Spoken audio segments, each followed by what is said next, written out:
जय मां दुर्गा दर्शकों, मैं रूपाली शास्त्री आप सबका स्वागत करती हूं अपने चैनल में। आज हम आपको बताएंगे कि आप बिना पंडित के तर्पण या श्राद्ध कर सकते हैं या नहीं। अगर आप बिना पंडित के श्राद्ध या तर्पण करते हैं तो आपको उसे कैसे और किस विधि के साथ करना चाहिए।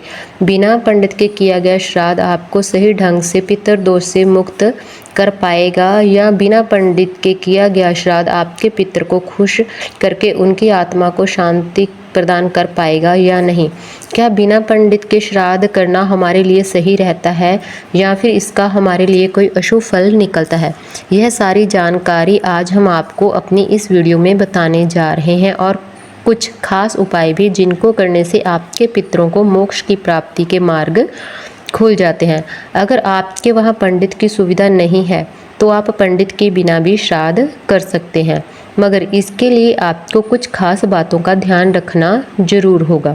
अगर आपके आसपास पंडित ना हो तो आप सूर्य देव को पंडित मानकर पिंड दान व श्राद्ध कर सकते हैं, क्योंकि भगवान सूर्य को समस्त जगत का पंडित माना गया है। तर्पण करने के लिए भी आपको पंडित की मौजूदगी ना होना जरूरी नहीं है, आप खुद से तर्पण कर सकते हैं। तर्पण के लिए आपको दूध, तिल, कुश, पुष्प और सुगंधित जल का इस्तेमाल जरूर करना होगा।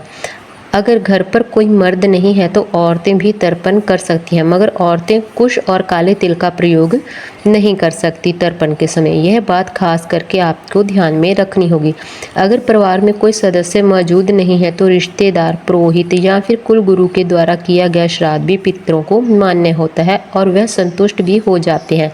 श्राद्ध के 4 अंग माने गए हैं: भोजन, तर्पण, दक्षिणा और वस्त्र दान।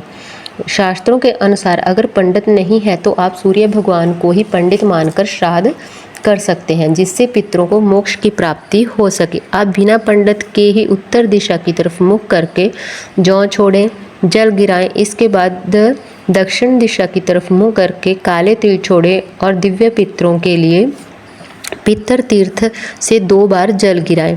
इसी प्रकार फिर आप काले तिल गिराकर यमदेव को पितर तीर्थ से 3 बार जल गिरा दें। इसके बाद आप अपनी पिछली 3 पीढ़ियों के पितरों के लिए उन्हें स्मरण करते हुए 3-3 बार जल गिराएं।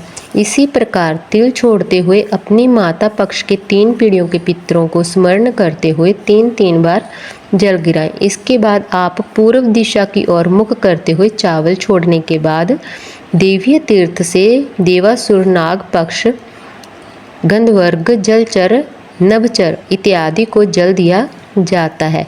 एक बार फिर से दक्षिण दिशा की तरफ मुख करके काले तिल गिराए जाते हैं और सामने कुल के पितरों, ग्राम के पितरों को, उपेक्षित पितरों तथा भूले भटके पितरों को 3-3 बार जल दिया जाता है। यह तर्पण की आखिरी विधि होती है। इन सब के बाद जिस दिशा में सूर्य देव हो उस दिशा में मुख करके सूर्य देव को अर्घ दिया जाता है। अंत में 10 दिशाओं की तरफ मुंह करके उनके नाम का अर्घ दिया जाता है। जिनकी कम जानकारी होती है वह देवीय तीर्थ से ही सबको एक बार में ही जल दे देते हैं। कुछ लोग सिर्फ अपने पितरों को ही जल देते हैं, कुछ लोग केवल उस पितर को ही जल देते हैं जिनका श्राद्ध करते हैं। मगर जो भी स्थिति हो, यह सब उनसे ज़्यादा सर्वश्रेष्ठ है जो पितरों का श्राद्ध या तर्पण नहीं करते हैं। तो यह थी पूरी विधि पितृ श्राद्ध व तर्पण की, जो आप खुद से कर सकते हैं, मगर आपके पास कोई पंडित मौजूद नहीं है या फिर आप पंडित को बुलाने में असमर्थ हैं। इस पूरी विधि विधान से आप तर्पण का श्राद्ध कर सकते हैं, जिससे आपके पितर प्रसन्न होंगे और मोक्ष के मार्ग पर उनके लिए दिक्कत या कष्ट नहीं मिलेंगे। आइए अब बताते हैं कुछ छोटे छोटे उपाय जो आपको जरूर करने होंगे। आपको बता दें कि पितरों के देवता अयम्या को माना गया है। शास्त्रों के अनुसार अयम्या महर्षि कश्यप और देवी माता अदिति के पुत्र थे। पितृपक्ष में अयम्या देव की पूजा का विधान किया गया है। अयम्या देवता की उपासना करने से पितरों को मुक्ति मिलती है। इतना ही नहीं, विधि विधान से तर्पण करने से पितरों का आशीर्वाद भी प्राप्त होता है। और तुलसी का कुछ खास उपाय करने से जातक को तर्पण के समान फल की प्राप्ति होती है। शिव पुराण के अनुसार हमें पितृपक्ष के दिनों में हमें तुलसी के पास 1 कटोरी रखनी चाहिए। इसके बाद उस कटोरी में गंगा जल डालें और 5 या 7 बार अपने पितरों का नाम लेकर उनका ध्यान करें और फिर भगवान शिव का ध्यान करते हुए यह गंगा जल पूरे घर में चारों तरफ छिड़क दें और बचे हुए जल को तुलसी माता में ही डाल दें। ऐसा करने से हमें तर्पण के समान ही फल प्राप्त होता है। तो यह थी बिना पंडित के श्राद्ध तर्पण करने की विधि और उपाय।